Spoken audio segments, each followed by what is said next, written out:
Bem-vindo, pessoal. Essa é a nossa aula número 3, né? Onde a gente vai tratar da aplicação das normas do direito, a interpretação do direito, a integração do direito e a eficácia da norma no tempo e no espaço, certo?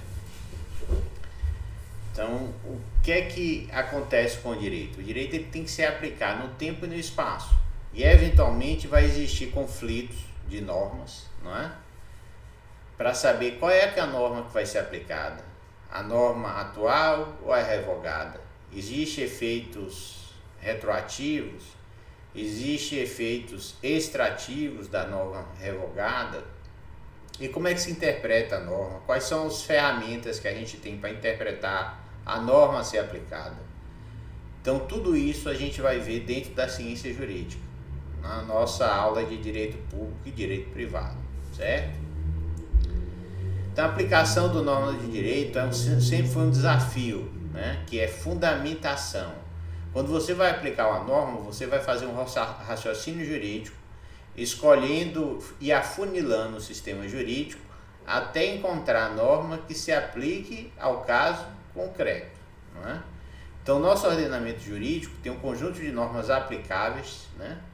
E tem o condão de regulamentar o comportamento humano e os padrões definidos para esse comportamento que se coadunam com as relações sociais entre pessoas.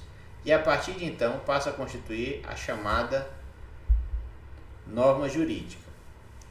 Então, a relação jurídica, são todas as relações humanas, não é?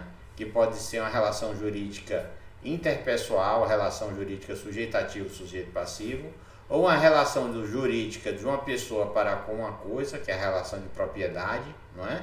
Onde o sujeito passível é indeterminado, são todas as pessoas que têm que respeitar o direito de propriedade, que é uma relação absoluta, e existem as relações de direito relativas, não é? Que você vai fazer com pessoas, que é através do contrato, do negócio jurídico, onde você é o obrigado ou a pessoa é obrigada. Geralmente nos contratos eles são bilaterais, eles são comutativos. Uma parte tem direitos e obrigações e outra parte tem direitos e obrigações. Dificilmente no contrato uma pessoa só vai ter direito e outra pessoa só vai ter obrigações, principalmente nos direitos privados. No direito público é factual que a pessoa só tem obrigações, por exemplo, na cobrança de tributo. Lançou o tributo, você praticou o fato gerador, você tem a obrigação de recolher. Se recolher fora da data, você vai aplicar a multa. Ou seja, o sujeito passivo aí, ele só tem obrigações. Da parte do sujeito ativo, que é o ente tributante, ele só tem direitos, né? O direito de cobrar, o direito de lançar o tributo, o direito de entrar com a ação de execução fiscal, o direito de penhorar, né? Então ele é sujeito ativo, ele não tem nenhuma obrigação nessa relação tributária com o sujeito passivo, né? A não ser respeitar os limites tributários, as limitações tributárias que a Constituição dá. Fora disso, o sujeito passivo tem que responder àquela obrigação tributária. Essa é uma relação onde existe caracterizado o sujeito ativo, que só tem direitos, e o sujeito passivo, que só tem obrigações e deveres, certo? Então, a relação jurídica será regulamentada pela norma. A relação jurídica traz a aplicabilidade do direito ao caso concreto, para dirimir conflitos de relações, a princípios sociais surgidos em decorrência de interesses conflitantes. Então, sempre a doutrina do direito, ela diz o seguinte: olha, os bens da vida são finitos. Então, para que não exista conflito o tempo todo, o direito regula os bens da vida. Regula a aquisição de direitos, a perda de direitos, regula, por exemplo, se você achar um bem que é coisa nulos ou coisa de ninguém, né? Que você pode se apropriar, né?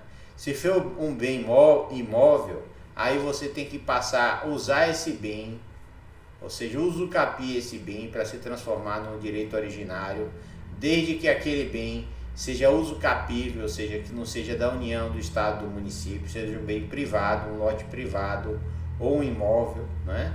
E aí o direito regula como é que você pode se constituir dono daquela propriedade que foi abandonada. Em vista do fim social, você ocupa, dá uma finalidade social, Passado o prazo aquisitivo, você pode entrar com ação de uso capião, certo? Então, o direito regula todas essas relações jurídicas, relações contratuais, relações extracontratuais e relações ex lege. As contratuais nascem do contrato, do negócio jurídico. As relações extracontratuais podem ser, por exemplo, a responsabilidade civil extracontratual.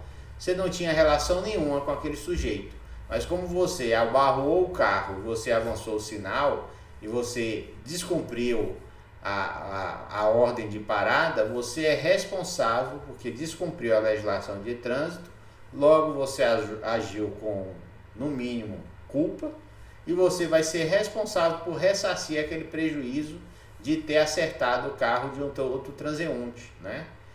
Você não tinha relação jurídica nenhuma, mas passou a ter, porque um fato jurídico, né, alheio à sua vontade, você não queria bater o carro, mas você agiu com culpa, não é? Com assodamento, passou o sinal, bateu no carro e a responsabilidade agora nasceu desse fato jurídico. Você não tinha relação jurídica com essa pessoa, era um estranho. Mas um fato comum, né, a responsabilidade extracontratual, porque todo ser humano tem a obrigação de andar sem negligência, sem imprudência, sem imperícia, praticando os atos da vida civil sem causar prejuízo a terceiros, né? E se você causa esse prejuízo, você não tinha relação jurídica com aquela pessoa, mas a partir desse fato prejuízo, né, desse fato jurídico, que é o acidente de carro, você passa a ter, em vista da norma de trânsito né, e da norma de direito civil, que diz que se você causar prejuízo injustificável a alguém, você vai ter que indenizar. Então você passa a ter uma relação jurídica extracontratual, né, pelo princípio do direito civil e pelas outras normas que se aplicam ao caso, por exemplo, ao direito de trânsito. Então a relação jurídica ela pode ser contratual, não é? Ou seja, nasce de sua autonomia da vontade. Ela pode ser extracontratual, nasce do caso fortuito, não é? De um fato que aconteceu, um acidente, pode ser doloso ou culposo, e aí você tem a responsabilidade de ressarcir a pessoa. E ex lege, que é a maioria dos tributos, né? É a realização de sujeição tributária. Existe o fato gerador, existe a obrigação de pagar o tributo, porque você aplicou, você criou o fato gerador, você comprou, vendeu, né? Adquiriu, né? Então comprou um carro, tem que pagar o IPVA, comprou algum bem, indiretamente você vai pagar o ICMS, vai ser recolhido pelo fornecedor, mas vem embutido no preço do produto. Então tudo que tem ex lege, você vai criar relação jurídica independente de sua vontade, certo? Então essas são as três fontes de obrigações: contratual, extracontratual e ex lege, tá ok? Então as relações jurídicas elas vão ser reguladas pelas normas jurídicas. Algumas delas são de direito público, e nesse caso você vai ser obrigado a observar essas normas. Então as obrigações ex lege são de direito tributário e direito administrativo. Você tem uma relação de sujeição e você é obrigado a respeitar essas normas. E outras são de direito contratual, onde você, não é, em vista da sua autonomia da vontade, fecha o contrato de compra e venda, fecha o contrato de aluguel. Você escolheu fazer o contrato, você se vinculou àquele contrato. O contrato passou a ser fonte de direito para você e para a pessoa que contratou com você. Então esse contrato é lei entre as partes, certo? Se alguém não cumprir o contrato, vai entrar no Poder Judiciário para poder dar o quê? O cumprimento ao contrato, certo? Então, como é a dinâmica da aplicação da norma? Acontece o fato jurídico, não é? Esse fato jurídico vai chamar a aplicação de uma norma jurídica e você vai analisar o sistema jurídico para saber que norma jurídica vai ser aplicada. Então, fato jurídico do contrato de aluguel, direito do inquilino dado. Fato jurídico da compra e venda de um imóvel, direito civil. Fato jurídico da contratação de um funcionário, vai aplicar a norma da CLT. Fato jurídico de uma responsabilidade civil extracontratual, direito civil, né? Vai ser aplicado direito civil, culpa, dolo, negligência, imprudência, imperícia. né? Você praticou um fato penal, vai ser chamado para responder diante da vara penal, processo penal. Então, a depender do fato jurídico, você vai ter uma pleide de normas, um sistema jurídico específico, com princípios específicos que vão ser chamados a atuar naquele fato jurídico, tá ok? É assim que a dinâmica do sistema jurídico acontece. Então, a norma é aplicada pela administração, por exemplo, exigindo uma multa. Existe a possibilidade de contestar, geralmente 30 dias. Passa o período de 30 dias, você contesta. Tem a decisão administrativa, você pode recorrer para a segunda instância administrativa, ou passa os 30 dias, você não recorre, aí a multa é lançada na dívida ativa e você é notificado para pagar. Geralmente no sistema administrativo você é notificado para pagar ou recorrer, né? Você tem a primeira notificação para pagar ou recorrer. Se você não pagar nem recorrer, aí a multa fica consolidada e vai para a dívida ativa e notifica para você pagar, certo? Se você não concordar ou achar que não foi notificado, você tem que entrar na justiça para litigar aquela multa, ou seja, desconstituir aquela multa dizendo que você não deve, que a multa não foi bem aplicada, que você não incorreu em nenhuma sanção administrativa, ou que a multa prescreveu, né? Ou que aquele fato caducou. Você vai ter uma defesa processual dentro do processo para desconstituir aquela sanção administrativa, né? Então o caso é levado ao judiciário e o juiz decide se o caso concreto se coaduna com a descrição da norma, ou o juiz pode entender que não, que aquela norma não se coaduna com o fato imputado à sua pessoa, né, por uma inadequação da administração, e ele entende que você não é devedor daquela sanção, daquela multa, porque você não praticou aquele fato jurídico que lhe foi imputado, por exemplo, pela administração do município, do estado, da União. E o juiz desconstitui aquela relação jurídica. E aí a sentença é de mérito, transita em julgado, e a administração não vai mais poder cobrar aquela multa, certo? Essa é a dinâmica do fato jurídico, a aplicação da norma dentro do procedimento judicial. Ficou claro aí? Então, fato jurídico acontece, você vai ver qual é o sistema jurídico que vai ser aplicado, pode ser o trabalhista, o empresarial, o civil. Você vai analisar o fato e ver qual é que a norma se aplica. Se é um contrato, direito civil. Se você contratou alguém para trabalhar na sua casa, direito trabalhista. Na sua empresa, direito trabalhista. Se você praticou um fato gerador de tributo, direito tributário. Se você vai abrir uma empresa e pedir um alvará, direito administrativo. Perceba que cada fato jurídico, a depender do fato, é que a norma vai ser aplicada, certo? É assim que é feito. Se você não concordar com aquela aplicação, você vai ter que entrar no Poder Judiciário para desconstituir aquela aplicação, certo? Você vai litigar aquela aplicação da norma ao fato que lhe foi imputado, que você praticou, buscando desconstituir ou modificar aquela decisão. Se o juiz entender que a sua defesa e sua resistência é justificada, e entender que a razão está com você, você recebe uma sentença de procedência e, transitando em julgado, ou seja, se o município, o estado e a União não recorrer, transita em julgado e ela nunca mais vai poder cobrar aquela sanção de você. Então o juiz decide, no caso concreto, se coaduna a descrição da norma com o fato que lhe foi imputado. Se não existir, ela dá uma ação declaratória de inexistência da relação jurídica, aquela relação jurídica é desconstituída, transita em julgado e aquele fato não vai mais poder ser imputado. Se gera multa, se gera alguma coisa, não vai poder mais ser cobrado de você, cidadão. Veja que eu dei um exemplo de uma relação do administrador com o administrado, mas poderia ser vários tipos de fatos jurídicos, como eu citei aqui. Relação empregatícia, direito do trabalho, relação tributária, direito tributário, relação administrativa, direito administrativo. Relação contratual, direito civil ou direito empresarial, certo? Então, essa é a dinâmica da aplicação da norma jurídica do fato concreto, né? De substituição da norma ao fato concreto. Isso é feito pela administração, depois é feito pelo advogado do autor e do réu, finalmente o juiz vai ter a decisão dele, a favor ou contra o réu, né?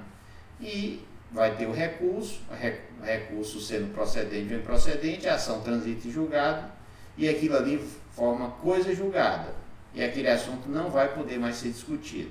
Isso é em vista do princípio da segurança jurídica. Aquela decisão pacifica um conflito social, certo? Então, a relação jurídica pode ser entendida como uma espécie de relação social que emerge em uma sociedade organizada, posto que há um contrato, um conflito de interesse entre indivíduos. Então, em razão da busca pela obtenção da finalidade diversas, é que tem um contrato. No contrato existe alguém querendo comprar e outra pessoa querendo vender. Entram em harmonia, quem quer vender apresenta seu carro, quem quer comprar apresenta o dinheiro. Entra em harmonia, um adquire a propriedade do carro, outro adquire o dinheiro. O contrato é vinculativo. Se você pagou e a pessoa não passou o carro para o seu nome, você pode acionar a justiça e o juiz vai determinar que o carro seja transferido, ou seja, vai substituir a vontade do vendedor que descobriu o contrato. Aí ele pode aplicar multa diária, não é? A pessoa pode ser executada pela perdas e danos, ou seja, não só pela obrigação de fazer, mas vai ter a obrigação de pagar, né? Então, por isso que a força do contrato é muito grande, porque se a pessoa não cumprir, o prejuízo vai ser maior do que se ela tivesse cumprido o tempo ao modo combinado no contrato, não é?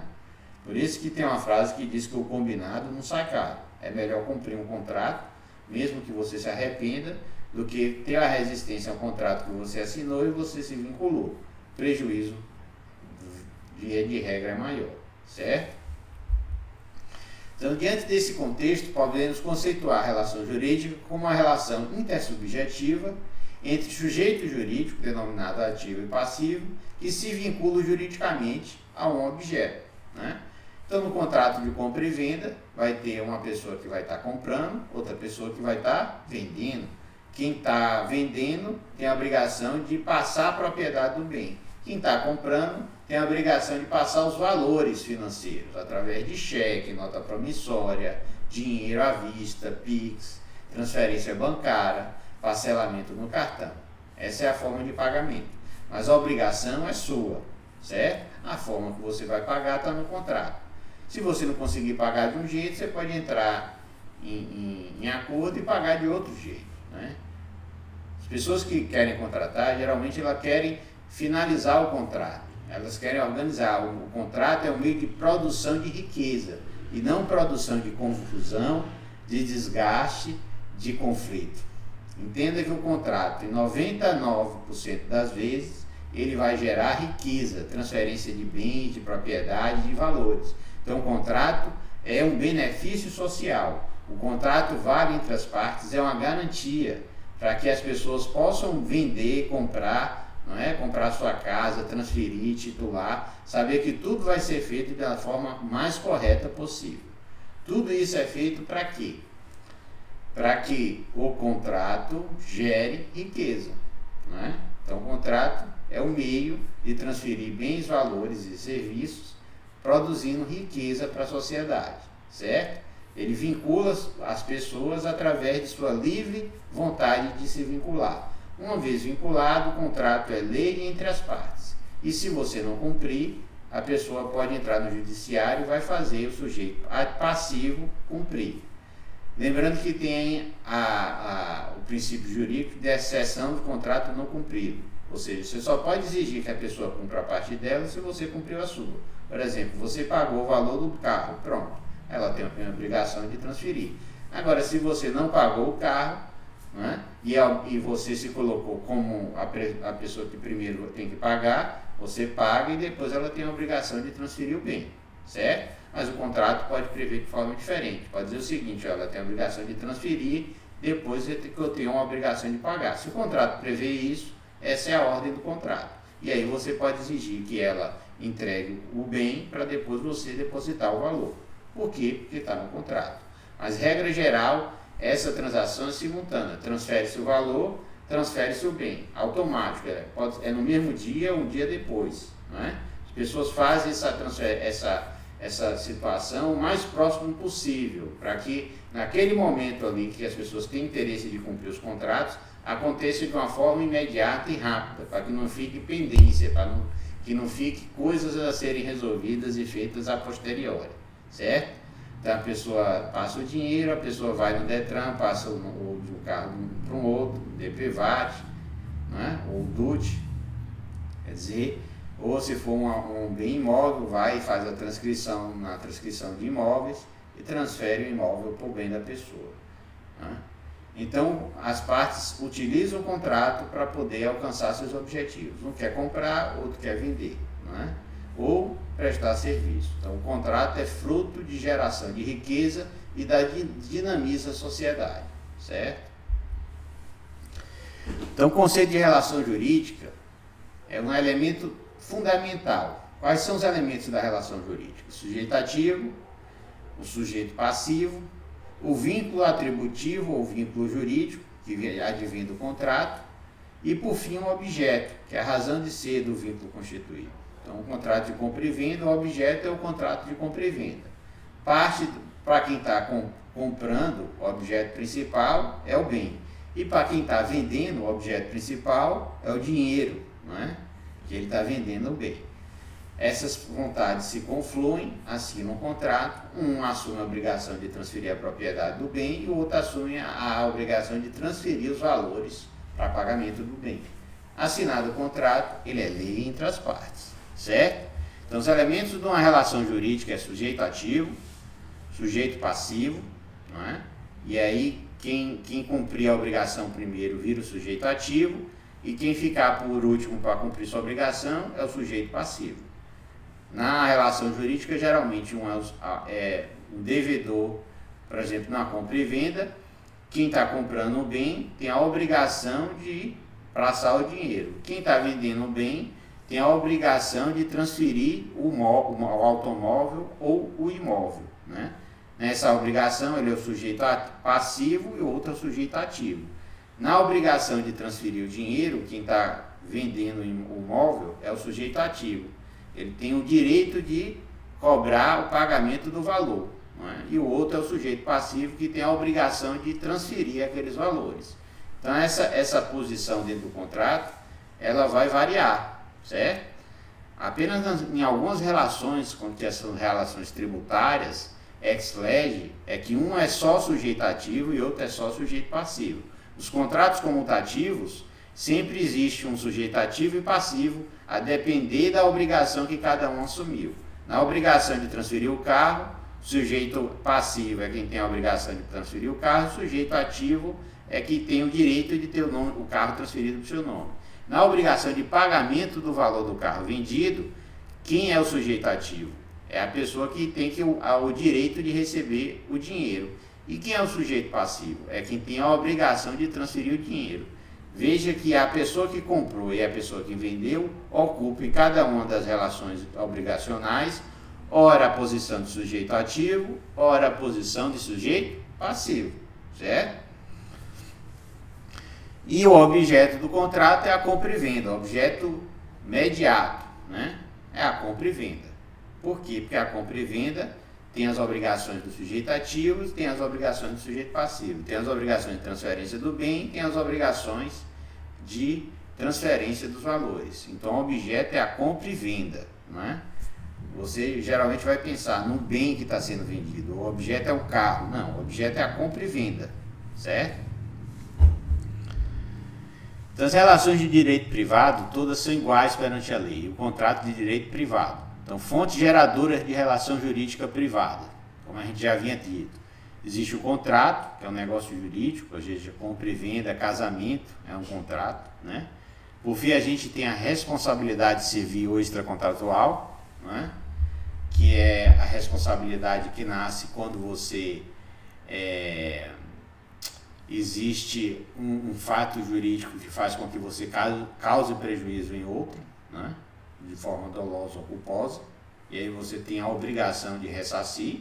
Você não tinha relação jurídica com aquela pessoa, mas seu carro bateu no carro dela e você passou a ser obrigado a ressarcir o custo para que o carro que tinha batido volte né, a ter o valor aproximado, né? Você vai pagar o conserto do carro na oficina. A pessoa vai levar para a oficina ou para o seguro e aí você vai pagar o valor do conserto, certo? Essa é uma obrigação que não existia e passou a existir, por isso que ela é chamada extracontratual. Ela nasceu dos fatos da vida, né? Você estava dirigindo, bateu no carro, atravessou o sinal, tem a responsabilidade de recompor o prejuízo. Por quê? Porque todo mundo tem a obrigação de atuar em sociedade, né, tomando cuidado para não criar prejuízos nem terceiros, né? Se você criar, você que era estranho esse terceiro, essa pessoa passa a ter uma relação jurídica com você. Você é o sujeito passivo, porque foi quem gerou a obrigação, e o outro é o sujeito ativo, que ele pode se processar buscando ressarcimento, certo? Você pode se defender, dizendo que a culpa não é sua, é de terceiro, ou é exclusiva da vítima. Direito civil tem essa possibilidade, mas aí já é outra questão, né? Regra geral, se você bater o carro, você tem a obrigação de pagar. Se você tiver alguma defesa, você vai apresentar ela em juízo. Então, um fato jurídico genérico, né? Existe fato jurídico. Qual é o fato jurídico genérico? Invasão, posse, nascimento é um fato jurídico, morte é um fato jurídico, testamento é um fato jurídico, herança é um fato jurídico. Ou seja, o fato acontece, você não queria participar da relação, mas você participa da relação jurídica ex lege, pela lei. A lei determina que os herdeiros vão ser chamados. Às vezes você nem sabe que é herdeiro de uma herança, mas você é notificado e você passa a participar daquela relação jurídica e ocupa a posição de herdeiro, certo? Se você nasce, você tem as obrigações, você tem os direitos, né? Os direitos inalienáveis do ser humano, direito à liberdade, direito ao princípio da dignidade. Se você não puder se sustentar, o INSS você vai pagar um benefício de prestação continuada, se você não tiver família para cuidar de você. Isso é o princípio da solidariedade social previsto na Constituição Federal e reafirmado pelo princípio da dignidade humana. Todo ser humano tem o mínimo, deve ter o mínimo para sobreviver, certo? Isso vai ser custeado pela sociedade como um todo, através dos tributos, dos impostos, das contribuições sociais. Então, as espécies de relação jurídica. As relações jurídicas podem ser simples ou complexas. A relação jurídica pode ser relativa ou absoluta. A relação jurídica pode ser pública ou privada, né? A relação jurídica pode ser patrimonial ou extrapatrimonial. A relação jurídica pode ser abstrata ou concreta. A relação jurídica pode ser principal ou acessória.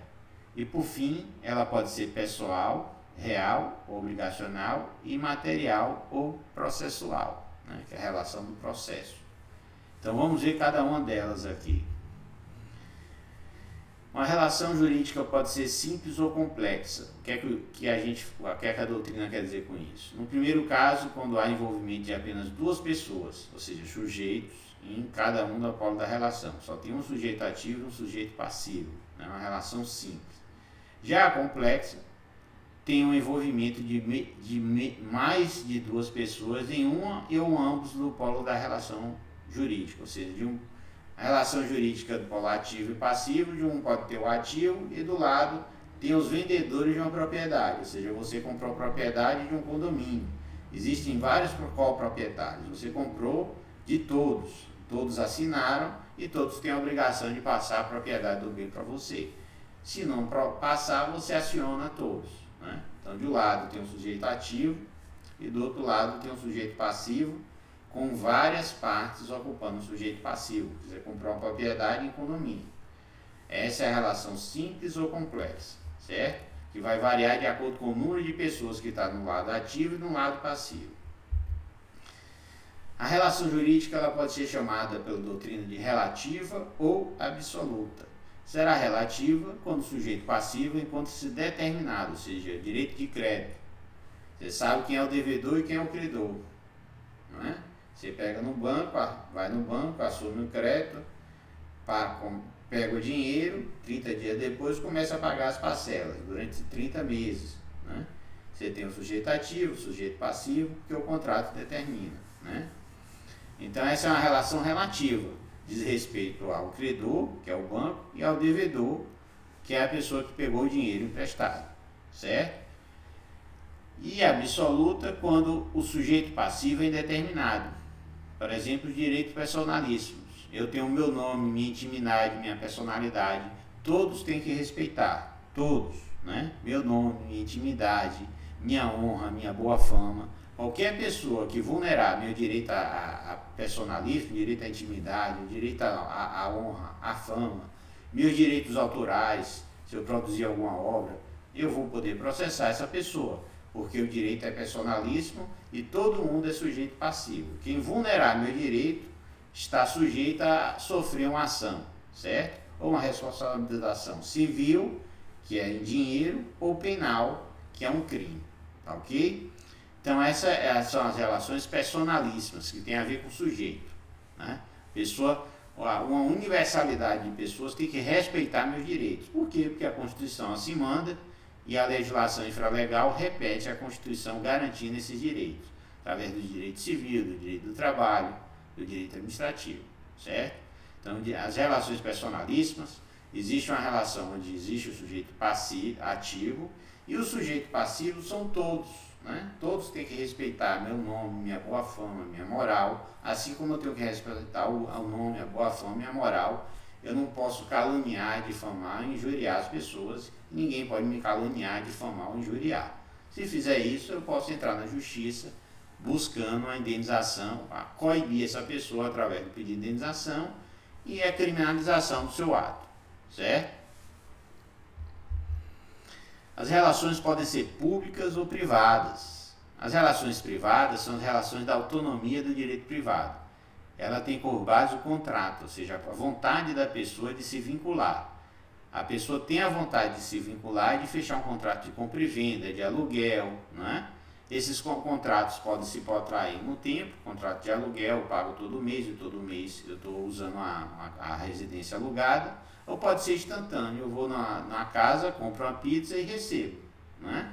Eu vou num local, compro uma pasta de dente e pago e recebo a pasta de dente. São relações negociais, contratuais, instantâneas. Tem outras que se protraem no tempo e no espaço. Todo mês eu pago, vence um aluguel e toda mês a pessoa paga o aluguel. Esse é um contrato de aluguel, certo? E a diferença da relação pública-privada, que a privada é baseada na autonomia. Você só vai ter uma relação privada se você quiser, se você assinar o contrato. A pública não, é ex lege. Então, se você é um cidadão que abre um comércio e precisa de alvará, você tem que ir no município e pedir o alvará. Você tem que se inscrever na Receita Federal, abrir um CNPJ. Essas são obrigações dos passivos. Você é o sujeito passivo dessas obrigações ex lege. Se você quer abrir empresa, você tem que cumprir esse itinerário legal e você é o sujeito passivo. Se você não cumprir, você não vai conseguir abrir conta no banco, você vai abrir um negócio irregular, não é ilegal, é irregular, porque está fora do regulamento.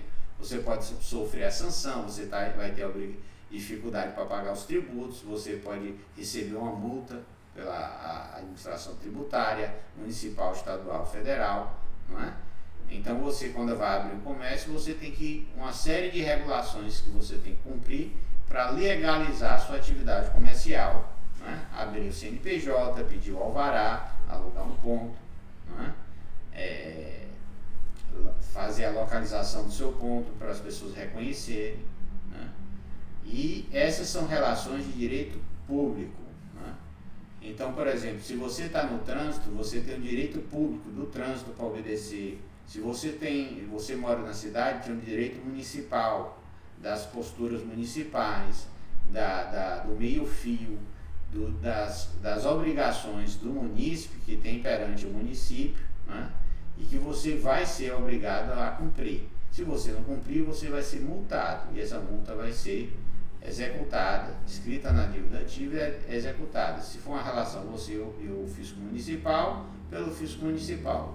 Se for você o fisco estadual, se você praticar um fato gerador de tributo estadual. Se for você a União, se você praticar um fato gerador de tributo federal, por exemplo, imposto de renda. Se você adquirir renda, você é sujeito passivo de pagar imposto de renda, certo? Porque você lucrou.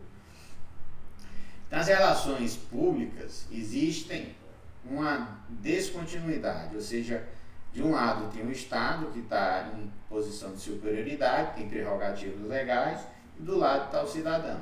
Mas sempre do lado do cidadão, para proteger contra os abusos do Estado, está a lei. As prerrogativas do Estado são as prerrogativas que a lei determina. Fora dessas prerrogativas legais, o Estado não pode agir se não age com abuso de direito, com abuso de autoridade, e você pode reagir através de uma ação judicial ou um mandado de segurança, certo? Então, nas relações públicas existem os princípios de interesse público sobre o privado, de atuação do direito público frente à propriedade privada, no caso de urgência, emergência, né?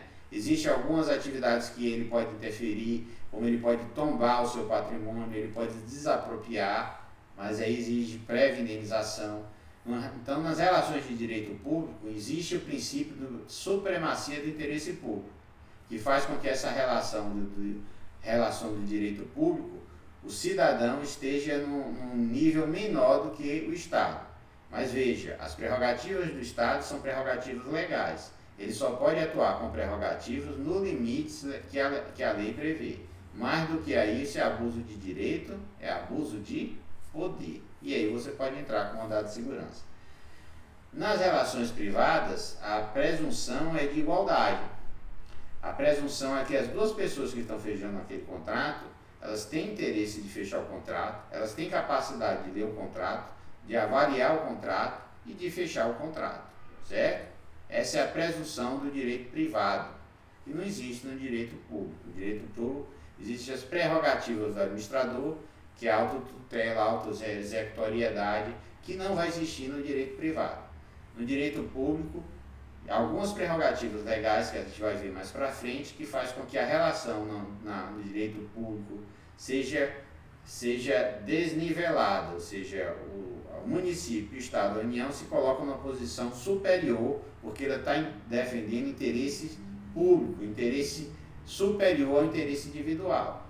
Entretanto, essa defesa do interesse tem que ser feita nas formas da lei, nos limites da lei, senão causa abuso de direito, abuso de autoridade, e o cidadão pode responsabilizar ou resistir a esse abuso de direito. No direito privado, não. As duas partes estão em pé de igualdade.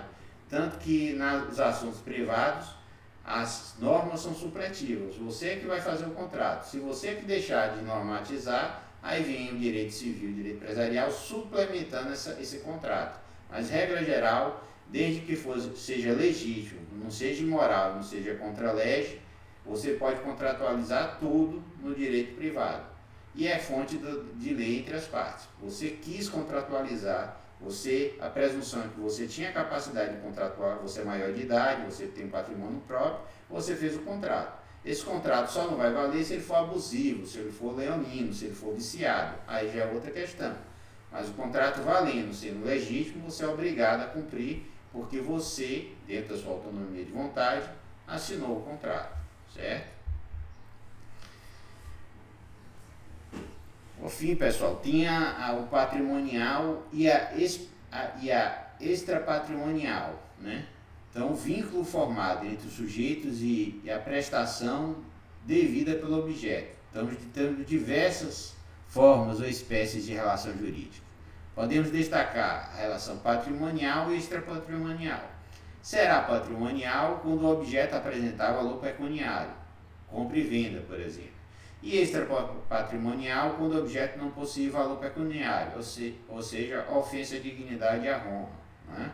Então, se alguém ofende a dignidade e a honra, a depender do tipo de ofensa, da extensão, do prejuízo, é que o juiz vai analisar o fato concreto e vai determinar uma indenização em vista da pessoa que foi ofendida e da capacidade de pagamento do ofensor, né? São esses dois requisitos que vão determinar o valor da indenização: prejuízo sofrido pela pessoa ofendida e a capacidade de pagamento do ofensor. Isso são relações extrapatrimoniais. Por quê?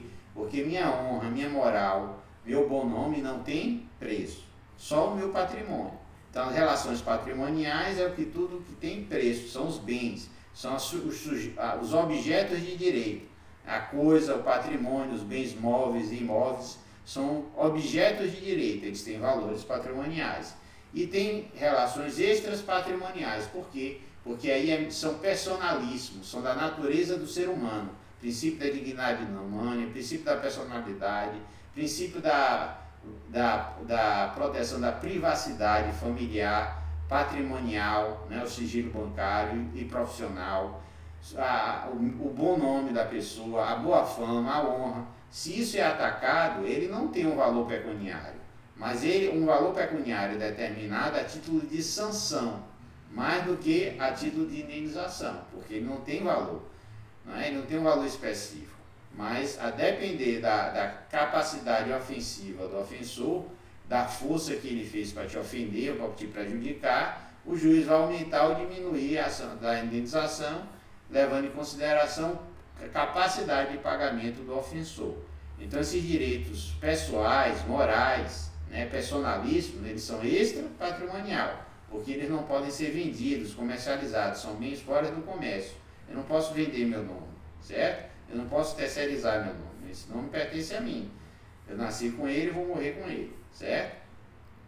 Mas se meu nome tiver um valor, se eu caracterizar meu bem, por exemplo, o nome do jogador famoso, Pelé, registrar a marca, aí sim eu posso terceirizar.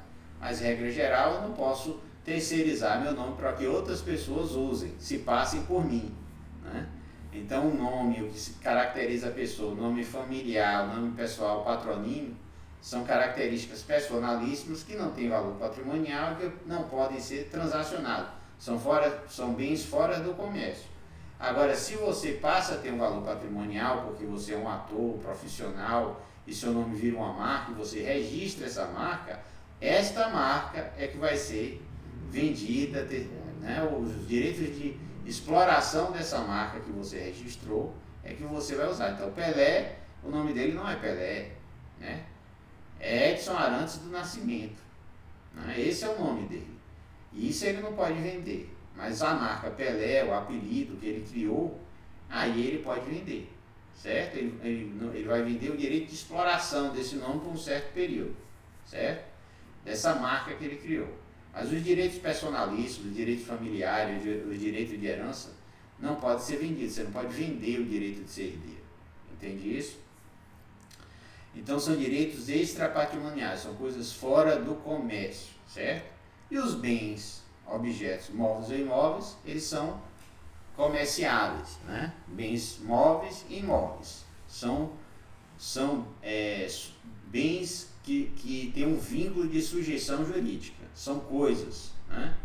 Então, um gado, um cachorro, são bens semoventes, uma casa é um bem imóvel, um carro é um bem imóvel, uma bicicleta é um bem imóvel, uma moto é um bem imóvel, uma lancha é um bem imóvel, e tem os bens imóveis. A forma de transferir os bens móveis é tradição, e os bens imóveis é a transcrição, certo? Com isso a gente finaliza a primeira parte da aula número 2, não é? Tratando de relação jurídica, e até a próxima aula.